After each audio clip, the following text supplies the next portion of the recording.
Alright, Shalom Israel. This is Nakah Aman. I'm an officer at True Nation and Israelite congregation out in Los Angeles, California. We are here in the Augusta, Georgia area, in the Central Savannah Riverside area, or the CSRA. And today we're going to do a breakdown on man-ordained holidays. What are we going to cover in this presentation? We're going to go through New Year's Eve and New Year's Day, Valentine's Day, Easter, Mother's and Father's Day, the 4th of July and Columbus Day, Halloween, Thanksgiving, and Christmas. And to end it all, we're going to basically give you some exhortation on why you should just stick to the scriptures. Just stick to the script that the Most High gave us, and don't lean to the right hand nor to the left hand in regards to these man-ordained holidays.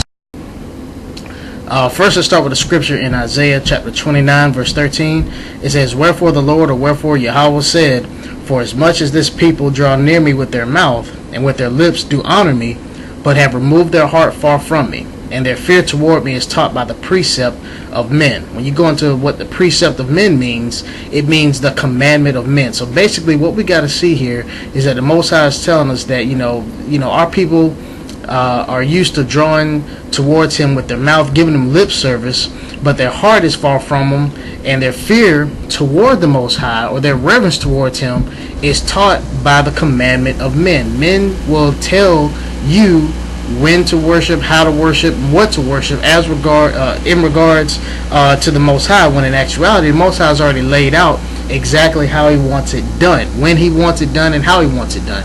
And this is what we are to actually come back to. When we get at the end of this presentation, I hope you'll be convinced that these man-ordained holidays are definitely nothing but commandments of men, and they have nothing to do with the Most High, his people, and his plan for our redemption and salvation. Let's look at another scripture, Colossians chapter 2 and verse 8. It says, "Beware lest any man spoil you through philosophy and vain deceit, after the tradition of men, after the rudiments of the world, and not after Christ," or after the Messiah.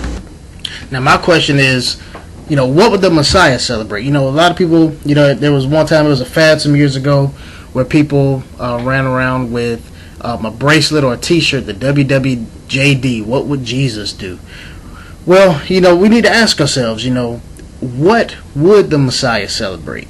And I can go ahead and tell you, the Messiah, whom the world calls Jesus Christ, whom we know as Yahushua, the Mashiach, he would have celebrated the holy days that you can find written in Leviticus chapter 23. He would have also celebrated Purim, which is found in the book of Esther.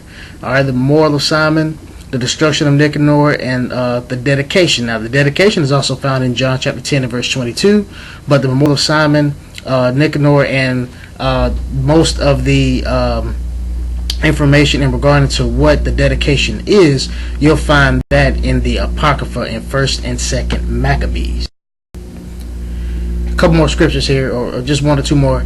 Amos chapter 5 and verse 21. It says, I despise your feast days, and I will not smell in your solemn assemblies." Now, Israel has a history of celebrating other gods and participating in other worship/festival practices outside of what the Most High ordained. Now, I've heard people try to take this verse and say, this is why you shouldn't, celebrate the Sabbath, or this is why you shouldn't celebrate the new moons. No, it's because we've had a history, our people, of celebrating pagan holidays before, and doing our feast days. We even have a history of changing the feast days, all right, and celebrate them at different times. So this verse is in no way, shape, or form saying that we are not to keep the commandments of the Most High and not to reverence him on his set apart holy days as he prescribed and commanded in Leviticus chapter 20. All right, so now let's start with New Year's Day. All right, now this day is a complete and accurate celebration of the modern day Gregorian calendar. The New Year's celebration is celebrating the Roman god Janus, who was their god of new beginnings and transition. So as you can see here, this god here, it's looking forward and it's looking backwards. All right, this is where we get the so-called month of January. Now, to me, it just seems pretty suspect that the beginning of the year begins in the dead of winter in the middle of the night. Now that should tell you something right there. That is absolutely in no way, shape, or form how the Most High operates. All right. Matter of fact, the biblical New Year is in the spring, and think about it. All right. In the spring, what's happening? Things are springing up. A lot of new life is beginning. So it just makes sense just from that. But the scriptures also tell us that in Exodus chapter 12 and verse 2. This month shall be unto you the beginning of months. It shall be the first month of the year to you. So for us to try to say that, no, the Bible doesn't specify when the beginning of the year is. Well, yes, it does. All right, because this is known as Abib. All right, it is the same month that the children of Israel were delivered out of Egypt, and it is during the spring. Abib and spring go hand in hand. All right. Daniel chapter 7 verse 25. This is what we have to remember. All right. It says, and he shall speak great words against the Most High, and shall wear out the saints of the Most High, and think to change times and laws, and they shall be given into his hand until a time and times and dividing of times.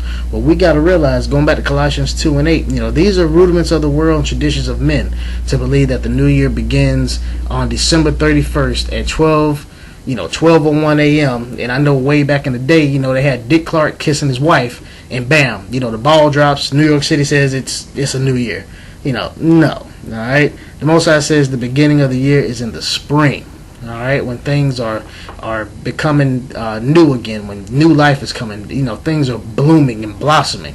Not in the dead of winter when everything is gloomy and things of that sort. All right. Now let's move on. All right, let's talk about Valentine's Day, because everybody loves so-called romance, which really the romance that this world promotes is nothing but fornication, adultery. All right, but Valentine's Day also has pagan roots stemming from the Roman god Lupercus, who was the Roman god of fertility, and Juno fruit Februata, or the goddess of fever. All right, the Roman Lupercus, a hunter of wolves, was idolized as a hero who in essence was Nimrod, the mighty hunter. All right, you can read about him in Genesis chapter 10 and verse 9.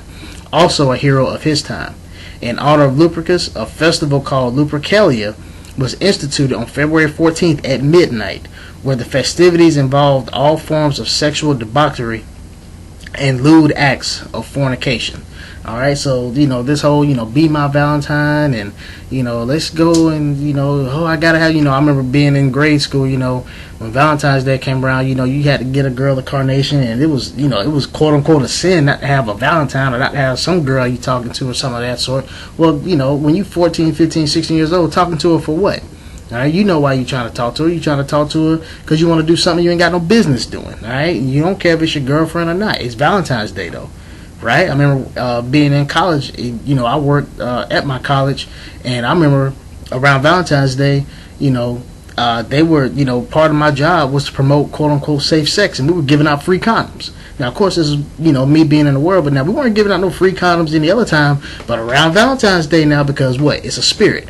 Around that time, that spirit of this Roman god Lupercus is jumping on people that have their eyes closed to the truth. All right?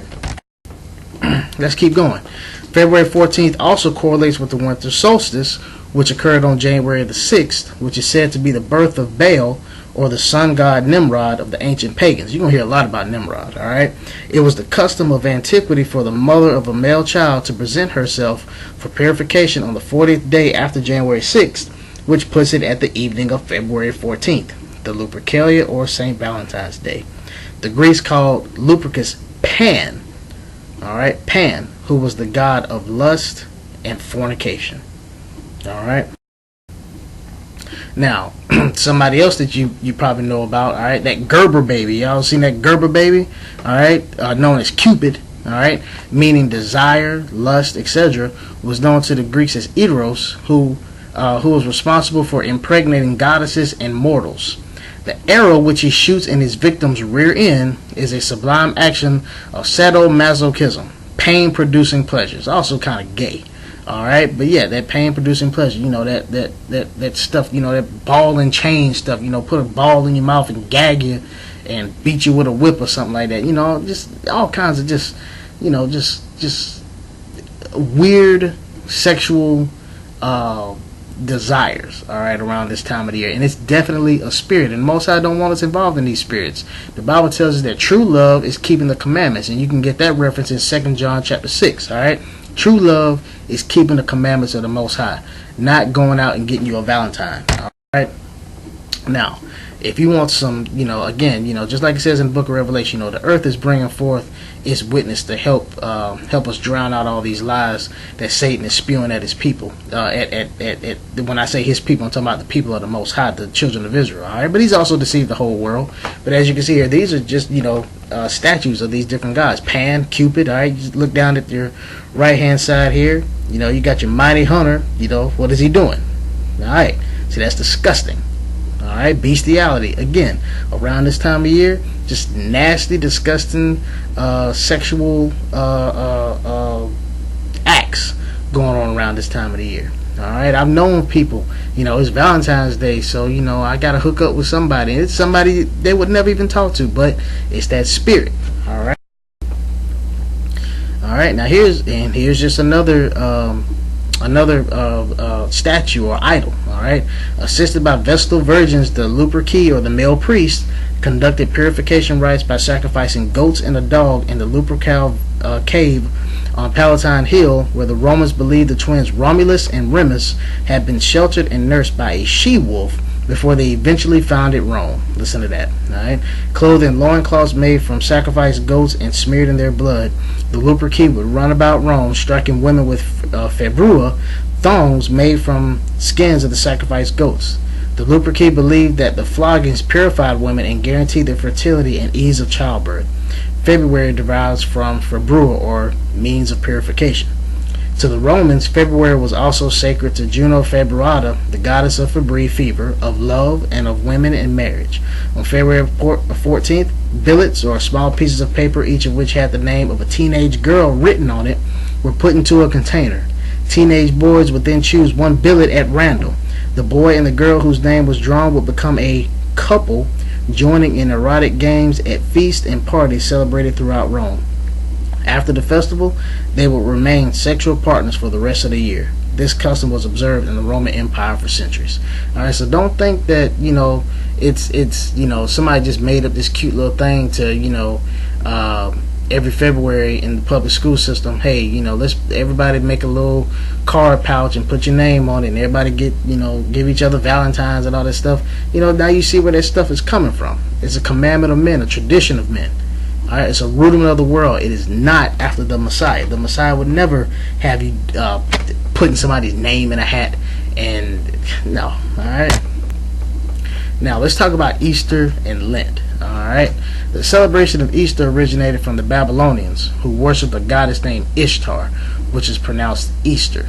All right. The Babylonians believed that this day commemorated the resurrection of one of their gods, who they called Tammuz, who was the reincarnated Nimrod. Ishtar is Queen Semiramis, or the moon goddess, the mother and wife of Nimrod.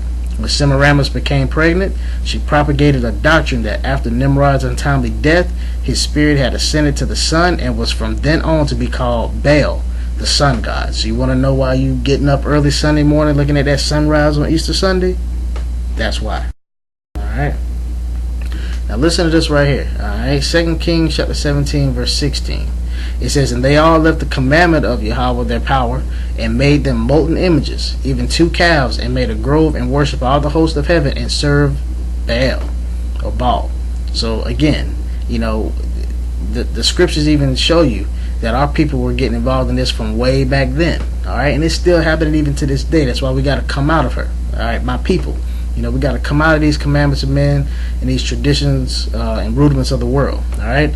Semiramis also announced to the people of Babylon that the rays of the sun, Nimrod the sun god, descended upon her and caused the immaculate conception of Tammuz. Now you know why the immaculate conception is pushed on, down the belief, down the throats of modern day Christianity. All right. This is the immaculate conception deception is something that's been taught. Alright. It has been said that Tammuz became a hunter like his father. Legend has it that a wild pig killed Tammuz, and his spirit also ascended to the sun, or Nimrod the sun god. You want to know why Easter Sunday you having that ham? Alright. This is why, because in that belief, that wild pig killed Tammuz. Alright. So now what we do, we turn around, kill that pig, and eat it. Alright. Showing allegiance to Tammuz. Alright? Continuing on. The people of Babylon worship the sun by meditating upon Nimrod and by making a sign of a T in front of their hearts, or their mind, or their forehead, as they worship them. This is known as Ash Wednesday. There was also a decree of a 40-day period, a day for each year that Tammuz lived, set aside to weep for Tammuz. Alright, so now if you want to know why, especially in the Catholic faith, why for 40 days, on that Ash Wednesday they put those ashes on their forehead, and then for 40 days they fast from something. This is why, and this is where it's stemming from, and this is actually written in the scripture, so you can go back and read this one. Again, this is something that even the children of Israel had involved themselves in. This is, again, this is why the Most High gave us laws, so we wouldn't find ourselves worshiping these other gods, all right, and saying that we're doing it for Him. All right, so look here, Ezekiel chapter 8, verses 13 through 14. It says, He said also unto me, Turn thee yet again, and thou shalt see greater abominations, or basically worshiping Baal the sun god, that they do. Then he brought me to the door of the gate of Yahweh's house, which was toward the north, and behold, there sat women weeping for Tammuz. So there you go again. Alright, so think about some of the things you got going on with Easter. You got the Easter sunrise service, worshiping the sun as it's rising up in the morning. You got people putting the tea on their forehead. You got people fasting for 40 days. Alright, weeping for Tammuz. Alright, all these customs was here way before the death, burial, and resurrection of Yahushua, which we know, and we'll get into it in another lesson. Yahushua actually died during the season of Passover. Alright, during around the time of the Passover is when Yahushua actually died. So, and we all know that Passover begins on the 14th day at even. Alright, that could be any day of the calendar, and it changes from year to year. It can't always be from Friday, alright, Good Friday, and rising on Easter Sunday. It doesn't even make sense. And plus, that's not 3 days and 3 nights, but we're not getting into that right now. We're going to do a separate lesson on the truth about the death, burial, and resurrection of Yahushua. We're just showing you all these different pagan customs associated with Easter and Lent. Alright, Easter is celebrated on a specific day based on the sun, spring or vernal equinox. These Babylonian customs were adopted by the Roman Catholic Church. Alright, the Roman Catholic Church celebrates 40 days of abstinence in the springtime, which is a tradition directly adopted from the Babylonians. 3 days after the vernal equinox, a fast of 40 days is commenced to honor Nimrod and Tammuz. Let's talk about those Easter eggs real quick.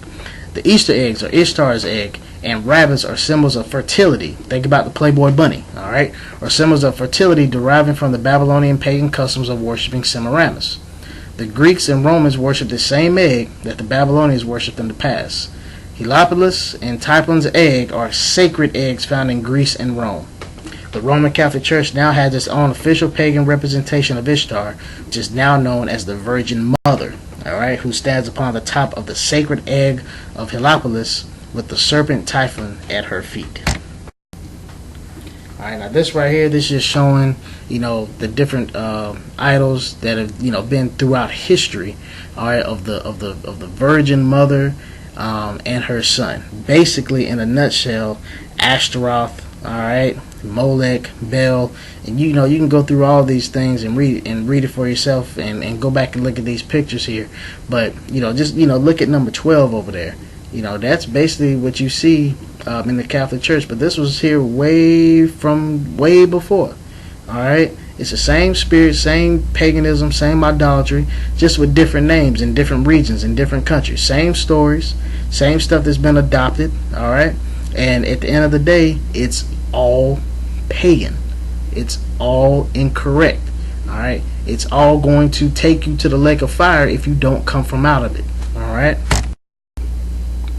here's some more, just some more relics again, with the Catholic Church. They got their own, representation of this thing, the Virgin Mother. Alright, and you can see that first one over there to the left. I believe that's the one, they got the Isis and Horus, and things that sort. They say, oh well, see, it's dark, it's black. Well, everything is dark and black don't mean it's right. Alright, just because a painting or a sculpture or something of that sort is has it of a so-called black person or someone of a darker race, at the end of the day, the Most High said, don't make no images, don't make no idols. You know what I mean? So it doesn't even matter if it's dark or not. It's not of the Most High. All right. And then over there, all the way over to your right, again, this is your most recent version of this, God and Goddess Mother together, the Virgin Mary. You know what I mean? Right here, just got another statue of Nimrod. You got Typhon's egg over here. Then you got, people getting all ashy in the forehead, spreading ashes on their head. I mean, if you just really just sit there and think about that. For what? You know what I mean? Like, really, for what? Like, why are you doing that? It makes absolutely no sense. But again, it will make sense to you if you're not keeping the commandments. That's why the Bible says in Psalm 111 verse 10, a great understanding have they that do his commandments. Alright? If you're doing his commandments, then you can completely understand why this is just completely wrong. But when you're not keeping his commandments, you might look at this and say, well, yes, this does make sense. This is something I need to do. And I've talked to people that were Baptists and things of that sort, that have started getting into these things. They say, I got to get 40 days of fasting in. And it's like, why? It's like, well, because Easter's coming up. And like, is that in the scriptures that you need to do that? Absolutely not. Now this one here, it kind of takes people back a little bit. Like Mother's Day and Father's Day, like, what's wrong with that? The Bible says honor your father and your mother. Alright, and exactly, Exodus chapter 20 verse 12 tells you that. Alright, but he never, not one time ever did he ordain there to be two specific holidays of the year to so-called honor your father and your mother. The best way you can honor your father and your mother is by keeping the commandments of the Most High. That's the best way to do it. Alright? Because what tends to happen, and again, we're going to go into the pagan aspect of it, but what tends to happen is we put our parents on a pedestal that's actually above the Most High. We'll listen to our mom and dad or brother and sister. We're going to get into that in just a minute, before we'll listen to what the scriptures say. Alright? And that's completely against the Most High. Now, Mother's Day originates from ancient pagan worship of the mother goddess. Again, going back to that whole aspect of the Virgin Mary. Alright? In Egypt, Isis was worshipped. In Rome, it was Sybil and Rhea were worshipped. And Greece had their rendition of Sybil and Rhea known as Magna Mater, or the Great Mother. This is where we get Alma Mater from. Worship of many female deities was common amongst the other nations. The deity Diana was worshipped by the Greeks and many Israelites who were scattered and living as the Greeks. You can go back and look at that reference in Acts chapter 19, verses 24 through 35. In the 16th century, the Christian church in England used religious dogma to incorporate Mother's Day into popular worship. The Virgin Mary was the focal point of making all respect and honor Mother's Day. Now, Father's Day also has its pagan roots, but basically in a nutshell, if you're going to have one, of course the world's going to come up with the other, and they're going to, of course, commercialize it and make money off it, alright? But as far as the pagan roots of it, it was based after the worship of the Sky Father or Father of the Universe. Father's Day is based after Egyptian and Babylonian customs and their worshiping of the sun god, which is why it is observed on the third Sunday of June during the June solstice. So again, looking at the stars and the moon and things of that sort and the sun, and instead of worshiping the creator of it, they worship the creation and coming up with their own things. If you truly want to celebrate Father's Day, well, what day did the Father set aside? The Sabbath day. Alright, but again, most people, they celebrating Father's Day, they're not even thinking about that. Alright.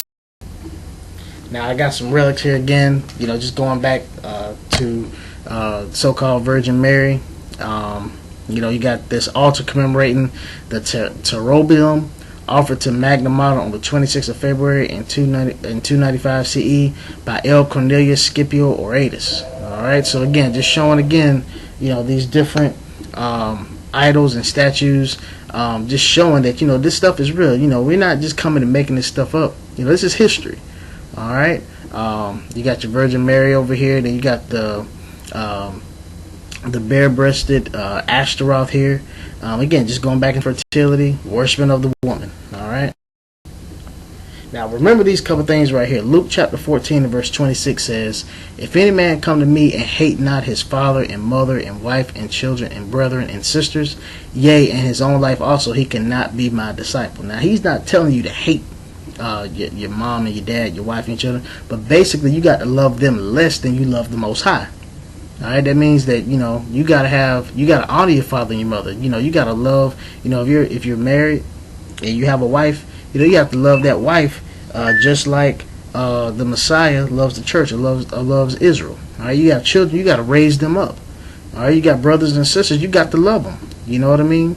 But if you ever take any of those people and make your love for the Most High less to appease them, he's telling you you cannot be his disciple. All right, because remember, he said he didn't come to bring peace but a sword. All right, he'll separate you from these very people. That doesn't mean he doesn't want you to love them or to do good for them or to honor them and things of that sort. But the second that you'll put down the faith in order to please any of these people on here, you can't be his disciple. Now, Matthew chapter 12, verses 48 through 50, he says, "But he answered and said unto him that told him, Who is my mother, and who are my brethren? And he stretched forth his hand toward his disciples, and said, Behold, my mother and my brethren. For whosoever shall do the will of my Father which is in heaven, the same is my brother and sister and mother." All right, so, even getting down to the core of, a lot of us, when we come into this truth, the Most High calls us, but he doesn't call our parents.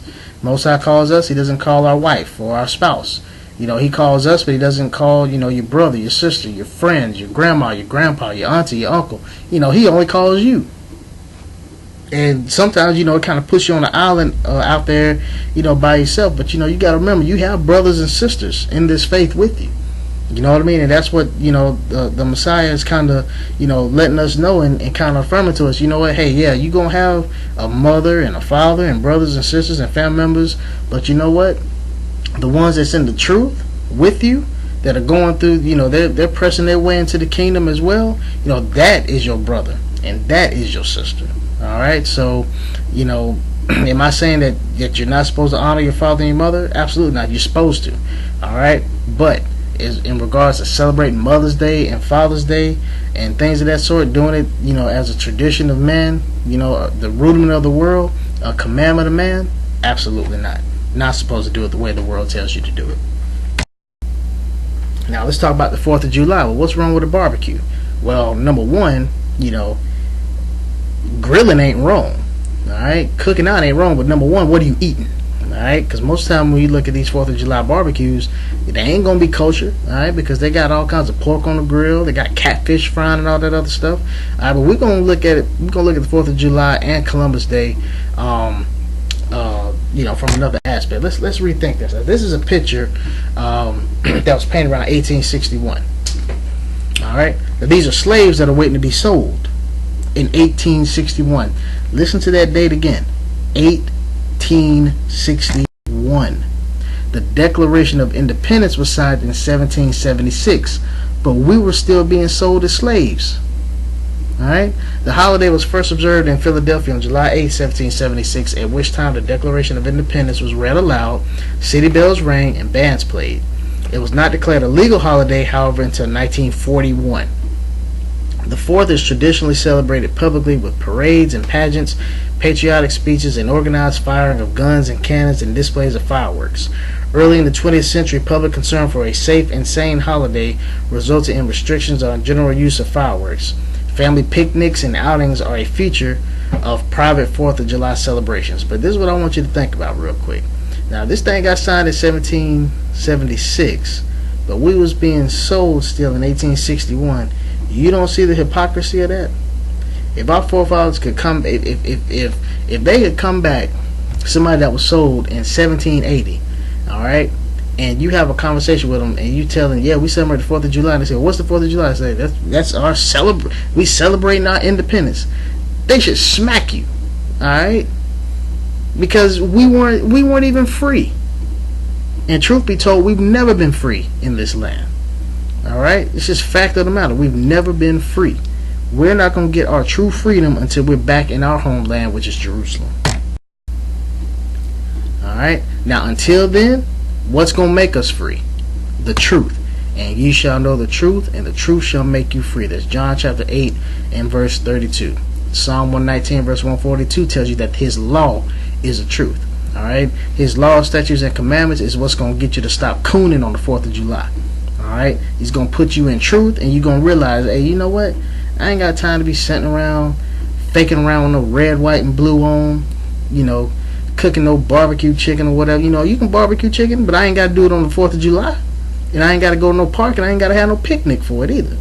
All right, and I also ain't gonna sit there and try to act like, you know, that the fact of the matter is this whole holiday is about the independence that the so-called United States got from England. That ain't got nothing to do with you. All right, because at the end of the day, there were slaves in England too. Slaves in the United States. We never been free. Fact of the matter. Stop being a coon for the. All right. Now, what about Columbus Day? You know. Now, let me ask you a couple questions. Can I discover your property and claim it as my own? Can I then portion you off your own property? Can I then claim that the property was never yours to begin with? Think about that. Because this is basically exactly what the so-called Spaniards and Christopher Columbus's crew, that's exactly what they did. Alright, go and ask somebody that's a Native American, do they celebrate this? They're going to tell you, nah, we don't celebrate that. Alright, basically what happened was, you know, you drove to the store, I was at the store, well, I'm sorry, you drove to the store in your car, and then I pulled up, and I said, hey, excuse me, I just discovered your car. Now, this is what I'm going to do. I'm going to go ahead and take it, but I'm going to let you ride in the back. Well, actually, now that I think about it, you can ride in the trunk. Now that I think about it, this car was mine to begin with, and you shouldn't even be here right now. This is pretty much the mentality. All right, this is pretty much the American mentality of how everything got started over here. There were already people living here, and then they came and found it? No. All right, they came and took it. All right, wanted. All right, what does he want it for? Grand theft, genocide, racism. All right, 500 years of terrorism, and we're gonna read about it. All right, why do we not need to celebrate Columbus Day? Let's talk about it. All right, because Columbus's men were rapists and murderers, and this is information that you can find online. Just type in, you know, atrocities of Christopher Columbus. Do a Google search on that. You'll find the same information that I found. On Columbus's first trip to the Caribbean, he later returned to Spain and left behind 39 men who went ahead and helped themselves to native women. Upon his return, the men were all dead. With 1,200 more soldiers at his disposal, rape and pillaging became rampant as well as tolerated by who? Columbus. And this is a good man, right? This is supported by a reported close friend of Columbus, Michael de Cuneo, who wrote the first disturbing account of a relation between himself and a native female gift. Listen to that. Native female gift given to him by Columbus. While I was in the boat, I captured a very beautiful Carib woman, whom the said Lord Admiral gave to me, and with whom, having taken her into my cabin, she being naked according to their custom, I conceived desire to take pleasure. I wanted to put my desire into execution, but she did not want it, and treated me with her fingernails in such a manner that I wish I had never begun. But saying that, to tell you the end of it all, I took a rope and thrashed her well, for which she raised such unheard of screams that you would not have believed your ears.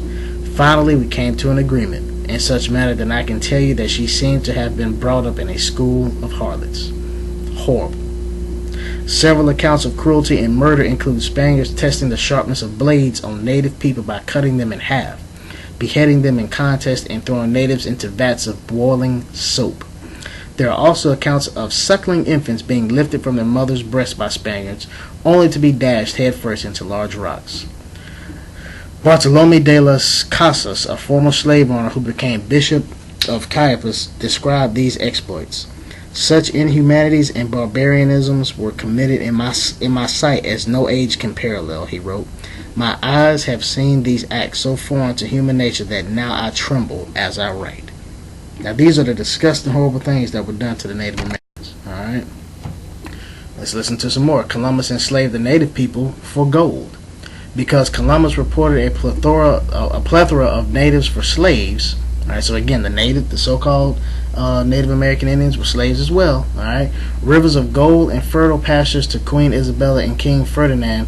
Columbus was given 17 ships and more than 1,200 men on his next expedition. However, Columbus had to deliver. In the next few years, Columbus was desperate to fulfill those promises. Hundreds of native slaves died on their way back to Spain, and gold was not as bountiful as expected. Columbus forced the natives to work in gold mines until exhaustion. Those who opposed were beheaded or had their ears cut off. In the provinces of Caicos, all persons over 14 had to supply at least a thimble of gold dust every 3 months and were given copper necklaces as proof of their compliance. Those who did not fulfill their obligation had their hands cut off, which were tied around their necks while they bled to death. Some 10,000 died handless. In 2 years' time, approximately 250,000 Indians on Haiti were dead. Many deaths included mass suicides or intentional poisonings or mothers killing their babies to avoid persecution. Think about that type of anguish, alright? According to Columbus, in a few years before his death, gold is the most precious of all commodities. Gold constitutes treasure, and he who possesses it has all he needs in the world, as also the means of rescuing souls from purgatory and restoring them to the enjoyment of paradise. And this is the man y'all want to honor? It only gets better. Columbus provided native sex slaves to his men. In addition to putting the natives to work as slaves in his gold mines, Columbus also sold sex slaves to his men, some as young as 9. Columbus and his men also raided villages for sex and sport. In the year 1500, Columbus wrote, 100 castellanos are as easily obtained for a woman as for a farm, and it is very general, and there are plenty of dealers who go about looking for girls. Those from 9 to 10 are now in demand. Columbus's men used native people as dog food. Alright? In the early years of Columbus's conquest, there were butcher shops throughout the Caribbean where Indian bodies were sold as dog food. There was also a practice known as the Monteria Infernal, the infernal chase or manhunt, in which Indians were hunted by war dogs. These dogs, who also wore armor and had been fed human flesh, were a fierce match for the Indians. Live babies were also fed to these war dogs as sport, sometimes in front of horrified parents. But ain't nothing wrong with Columbus Day though, right? Halloween. Alright, now this one shouldn't even be a question because, I mean, you think about it. Witches, demons, monsters, vampires, all that kind of stuff. You would think people would know. You know what I mean? Halloween stems from the vigil of Samhain, or Lord of the Dead. This ritual will be held on the evening of October 31st. They believe Samhain had control of the spiritual and mortal worlds. Samhain would release evil spirits upon the earth on October 31st by opening the gates that divided these two realms. Hostile supernatural forces were free to torment the people. This is why the people dressed up in the most horrible fashion to deceive the evil spirits and have them think that they were one of them. The Druids made bonfires, which burned throughout the celebration and represented the sun, which supposedly would frighten the evil spirits. So trying to fight evil with more evil. Now keep in mind that we have strict commandments against such practices. Deuteronomy chapter 18 verse 10. There shall not be found among you anyone that maketh his son or his daughter to pass through the fire, or that useth divination, or tarot cards and psychics, or an observer of times, or those horoscopes, alright, or an enchanter, a sorcerer, or a witch. So of course our people ain't have nothing to do with this type of stuff. Now in honor of Halloween, European Caucasians who were known as beggars would travel to different towns begging for soul cakes. The beggars would promise to say a prayer on behalf of the dead relative of the donors of the soul cakes. People also dressed up like fairies, witches, and demons, singing and dancing in exchange for food and drink, which evolved into trick or treating. So again, this is where you get your trick or treating from. Going around begging for candy, dressing up. That's where you get it from. Alright? Now I don't care if you take your kids and dress them up like a so-called Bible character, and you go to your false church and they put candy in the back of their trunk and say, you quoted me a Bible verse, we'll give you candy. You still begging, you still dressing up. Alright, you still got the same spirit. Alright, my kids don't have to dress up like Bible characters. They are the Bible characters. They're the Israelites. Alright, I don't have to dress up like a Bible character. I am a Bible character because I'm an Israelite. Alright, and you so-called blacks and Hispanics and Latinos, once this information hits you, you're going to realize that you are a true descendant of one of the 12 tribes of Israel. Alright, you don't need to be dressing up. The only thing you need to be dressed up in are the garments that the Most High told us to dress up in. Alright, and now look at Zephaniah chapter 1 and verse 8. It says, and it shall come to pass in the day of the Lord's sacrifice that I will punish the princes and the king's children. That's talking about the Israelites there. And all such as are clothed with what? Strange apparel. So sit there, somebody told me one time, glad that I wasn't, how I am and how I think now. But they said they was going to dress they son up like a black kid. They was going to blackface him out and give him cornrows for Halloween. And then the explanation was, well, Halloween is all about, just doing something different and being something that you're not and just having fun with it. It's a good thing. I don't think like I do now. All right, because I know I would have said something. All right, basically, I just kind of walked away from that conversation. But definitely that happened now. Yeah, I'm gonna say something right then and there. All right, because that's just it doesn't even make sense. I mean, just think about it. I'm gonna go to the store. I'm gonna buy my son or daughter some type of crazy looking outfit and send them out into the street and say, go ask people for candy. Alright, now let's continue on. The jack-o'-lantern represents the ancient symbol of a damned soul. The Irish carved out turnips or beets as lanterns to portray a dead soul or evil spirit free from the dead. During the period in which the Irish Caucasians were in the process of immigrating to America, they were unable to find any turnips, so they carved pumpkins into jack-o'-lanterns.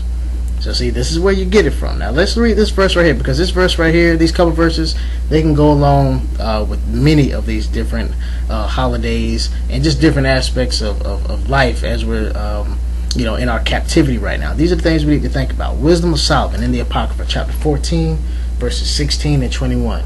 It says, thus in the process of time, an ungodly custom grown strong was kept as a law, and graven images were worshipped by the commandments of kings. Alright, so these public schools and the media and stuff, they got us looking at Christmas trees and Cupid and jack-o'-lanterns and all this stuff. All this stuff is completely pagan, but you know what? Over time, it was, the custom was so strong, it's kept as a law. So much that, when you see your kids in public school and stuff, they coming home like, I had to, we had to draw this, or we had to color that, or we had to watch this, and it's all got to do with graven images and all types of idolatry. All right, let's look at another verse. And this was an occasion to deceive the world, for men serving either calamity or tyranny did ascribe unto stones and stocks the incommunicable name. All right, so again, after a while, if you're not awake to these things, they grow as a custom, and you'll go ahead and subscribe to them. You'll subscribe to them, all right, if you're not careful. All right, and we definitely have to wake up and see these things. Even if you try to dress Halloween up with some type of, Bible reference to it, it don't make it right. All right, I tell people all the time, if you take cornbread and you put icing on it, and you put your favorite toppings on it, you put sprinkles on it, you put fruit on it, whatever you like on your cake, when you cut that cake, it's going to still look like cake, but when you bite into it, it's cornbread. Even though it's got all that other stuff on it you like, it's not going to make it cake. Alright, you can't throw some Jesus on something or throw a Bible verse on it and then make it okay. Alright, if it's wrong from the beginning, it's wrong in the end. Alright, let's look at some pictures here. Alright, look at this stuff. I mean, again, when you think about it, this is one that's really just a no-brainer, and most Christians will tell you, yeah, of course Halloween is wrong, but yet you'll do the little substitutes that go right along with it. So what's the difference? All right. Now let's talk about Thanksgiving, or should we say Thanks-taking? All right, we're gonna talk some more about what happened to the Native American Indians here. Isaiah chapter 5 and verse 20. It says, "Woe unto them that call evil good and good evil, that put darkness for light and light for darkness, that put bitter for sweet and sweet for bitter." Now you tell me, alright, is it a good thing to lie to somebody? Wrong, right? Well, let's say you were lied to, and it hurt your feelings, and things were taken from you, people, relatives that died, they lost things, all that kind of stuff. Would you want somebody years later saying, "Oh, it's cool, it's a good thing. Let's eat and let's drink and be merry about it, and sit around and watch the game"? No, you're gonna be mad. All right, but that's what people do right now. They call an evil thing good, and then we turn around and tell somebody about the holy days of the Most High, which are good things. They call that evil. Micah chapter 2 verses 1 and 2. "Woe to them that devise iniquity and work evil upon their beds. When the morning is light, they practice it, because it is in the power of their hand." Now listen to what they do. "And they covet fields and take them by violence, and houses and take them away. So they oppress a man in his house, even a man and his heritage. You tell me that did that not happen to the so-called indigenous people of the Americas and the Caribbean? Absolutely it happened. Alright?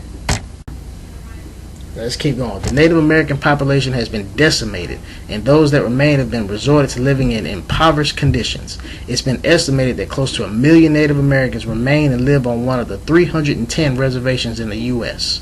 Now, over 80% of the indigenous population was slaughtered for this land, and it goes unremembered by the mass majority of people. It has been well documented how the U.S. cavalry and the English and Spanish explorers violently and deceitfully took the land of the Americas for their own. Psalm chapter 50, verses 20 and 21. It says, "He that put forth his hands against such as be at peace with him, he hath broken his covenant. The words of his mouth were smoother than butter, but war was in his heart. His words were softer than oil, yet were they drawn swords." Many Native American tribes accepted and embraced the European settlers and taught them survival skills to maintain on the land. However, their kindness was taken for weakness, as every peace treaty signed was eventually broken. See how that verse is describing the so-called white man and what they did to the Native Americans? The Plains Indians were devastated and ravished by the so-called white man. And here's what we have to remember. All right, those indigenous folks that came over here, again, don't let all the pictures and things of that sort, deceive you and things of that sort. Many of the people that came over here, they look just like us. All right, but even when you look at, the so-called African Americans, I mean, how many of us look like we're of a different nationality?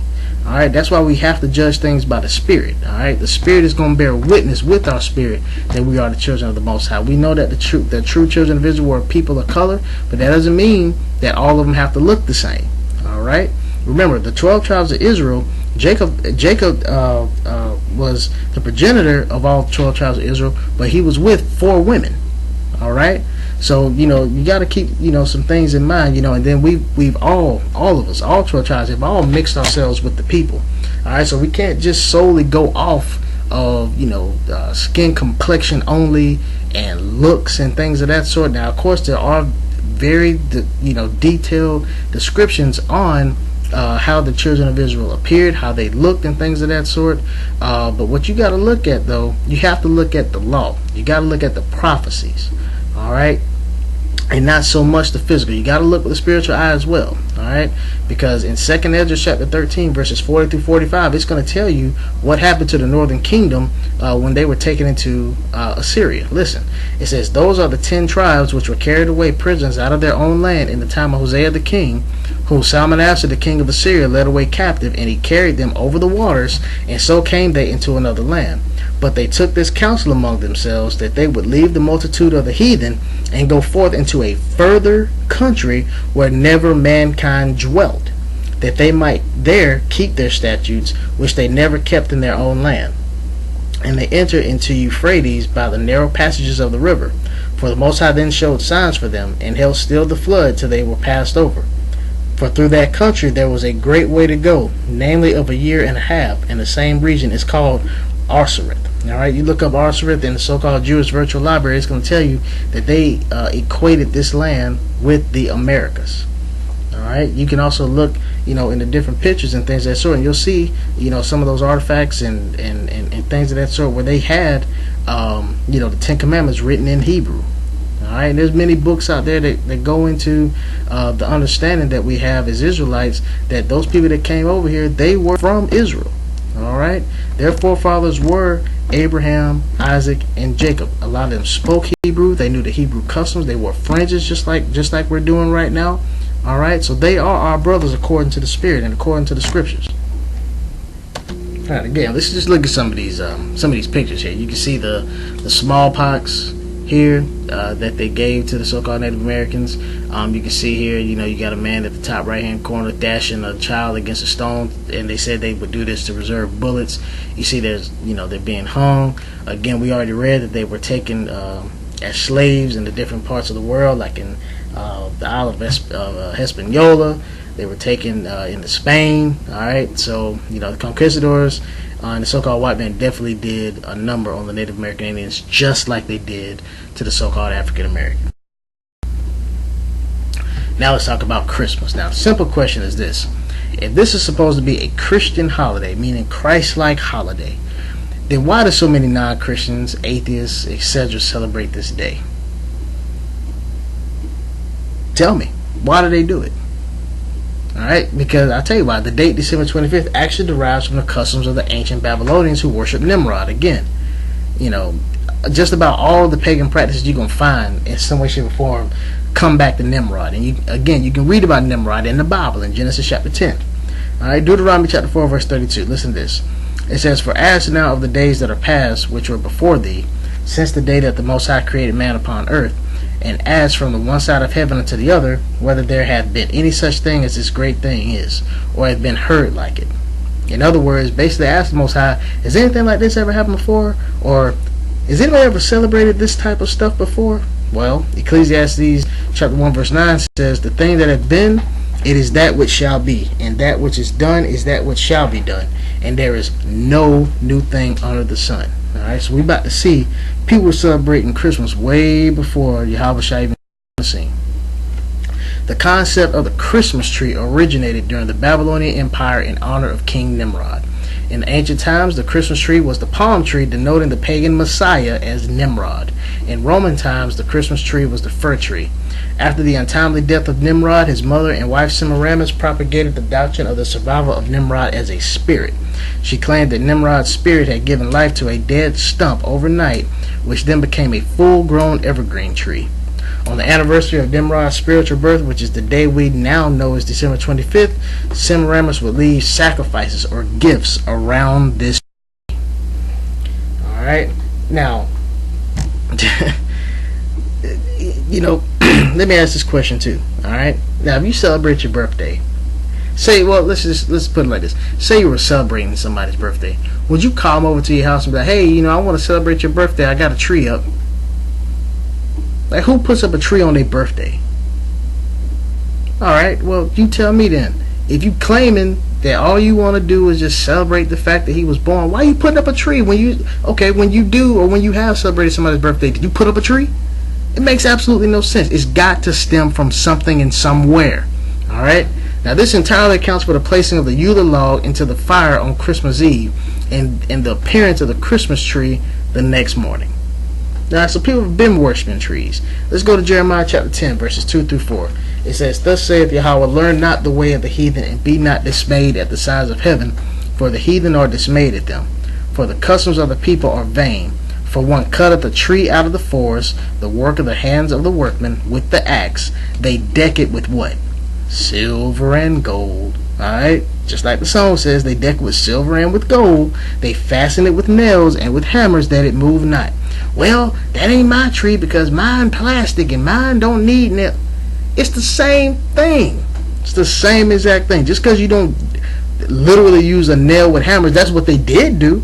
Now we just modernize it. Same exact thing. You still taking the tree out the forest, or you got a replica of one. You put it up in your house at a certain time of the year. You decorate it with silver and gold. You put gifts underneath it. You bow down to it. Alright? Just think about it. Just think about it. If it's your first time hearing this information, just think about it. What sense does it make? The Most High would tell you, "Hey, I want you to celebrate the coming or the birth of my son to deliver you from your sin by taking a tree and putting it up in your house one day out of the year, and I want you to give your kids gifts." Yeah, right. This is what you're celebrating right here. Alright? Look at your tree right here with your silver and gold. Here's another aspect of it. You know what I mean? Now look at this little boy right here. Just frightened. Alright, but think about it. Now, if you have a child, alright, or you want to have children, or maybe this was you. Alright, your parents took you to some strange fat white man, alright, dressed in all red, alright, with his big white beard and long white hair and gray eyebrows, and he constantly saying ho ho ho, and let's just put your child on this grown man's lap. Now let this be June 14th, and it's an old fat white man with a red jumpsuit on sitting on a park bench.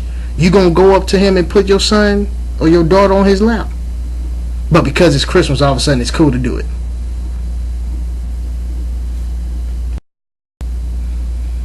Again, let's just stick to the script.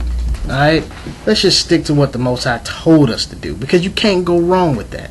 I would much rather have to stand before the Most High and say, you know what, Father, I did my best to keep the commandments that I could find written in the Bible, as opposed to having to stand before the Father and say, I kept the commandments that weren't in the Bible, but I did them for you.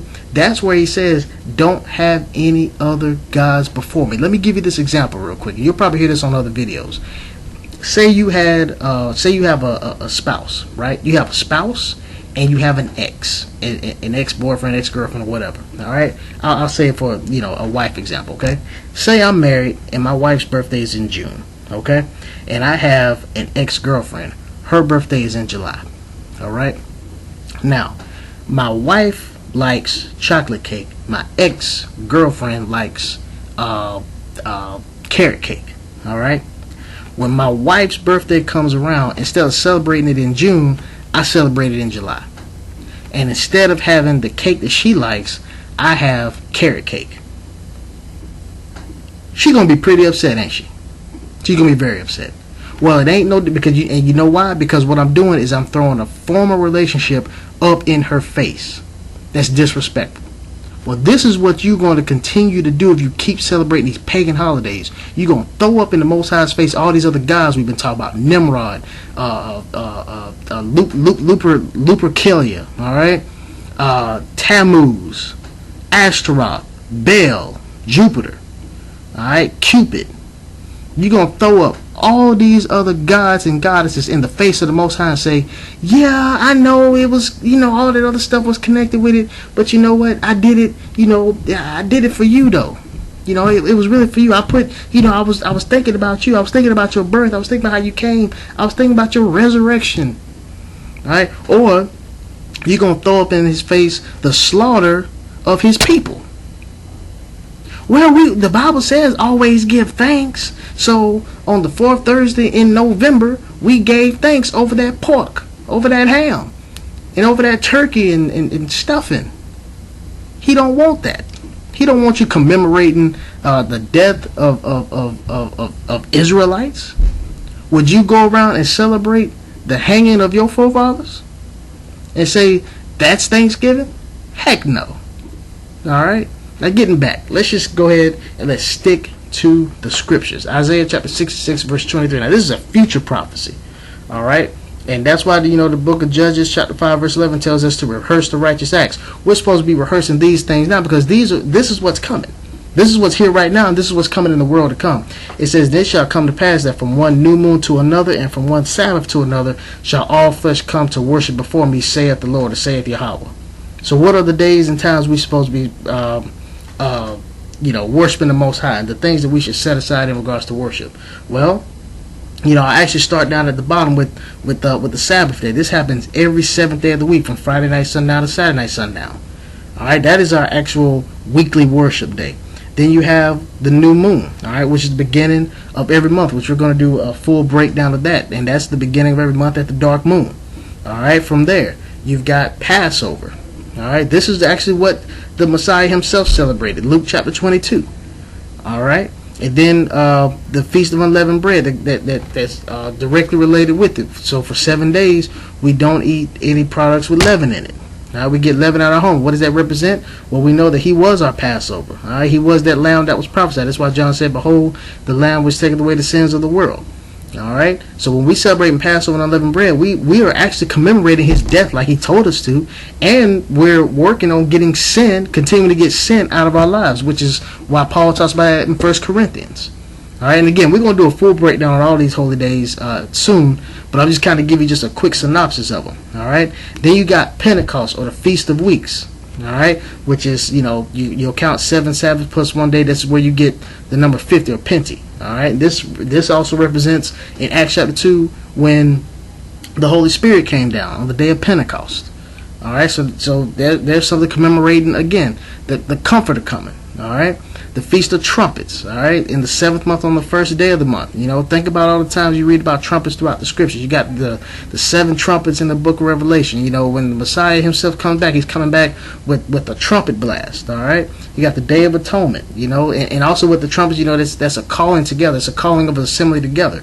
Then you got the Day of Atonement, which is like the most holiest day of the year, where you fast. All right, you afflict your souls. All right, again, because we're going to have to go through affliction in order to make it into his kingdom, which is where you're getting the Feast of Tabernacles in. All right, the ingathering, all right, of all the children of Israel. Then you have the last great day. Then you also have the dedication, where we dedicate ourselves to the Most High. All right, Purim, Nicanor, and Simon are also memorials for us, because these are times where the Most High gave us different victories over our enemies, which is what he's going to do when he comes back. He's going to give us the victory over our enemies. All right, there's a reason why it says that when he comes back, his garment's going to be stained red. It's because they're going to be fighting for us. All right, just like our forefathers fought in these different battles. You can read about these in the book of Esther and 1st and 2nd Maccabees. You can read about these in the dedication as well. You can read about our forefathers fighting for our laws and our temple. All right, and for keeping our people safe and things of that sort. When he comes back, he's going to do that. All right, for his people. So that's why we remember these days. These actually have something to do with our salvation. These have something to do with us being the children of Israel. Easter, Christmas, Valentine's Day, Columbus Day, Thanksgiving, New Year's Eve, New Year's Day, none of that has anything to do with the Most High. So I pray that the Most High has opened up your understanding. You can send me an email at Nakah-Aman, that's NACHAAHAHMAN@gmail.com. if you have any questions about meeting times and days here in the CSRA. Again, thank you for listening, and shalom.